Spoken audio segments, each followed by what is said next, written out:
எல்லாரும் தயவு செஞ்சு நீ இந்த ஊரை விட்டு போயிருப்பா, இல்லனா நீயும் அதே மாதிரி தண்ணியில மூழ்கி இறந்து போயிடும்னு சொல்றாங்க.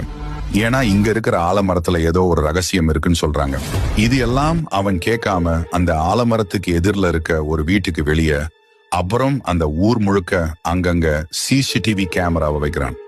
இன்னைக்கு ராத்திரி ஆயிடுச்சு, இவனும் கேமரால என்ன நடக்குதுன்றத கவனிச்சுட்டே இருக்கான். அப்போ ஒரு கொடூரமான ஆத்மா ராத்திரி ஆன உடனே அந்த மரத்துல இருந்து வெளியே வருது. அதோட கைகள் பிச்சை எடுக்கிற மாதிரி வச்சுட்டு கண்கள் எல்லாம் ரொம்ப கொடூரமா இருக்கு. அதுதான் அந்த ஊர்ல இருக்கவங்க வீட்டு கதவுகளை தட்டி தண்ணி இருக்கான்னு ரொம்ப பயங்கரமா கேக்குது. இதெல்லாம் பார்த்துட்டே இருந்த அவன் அப்போ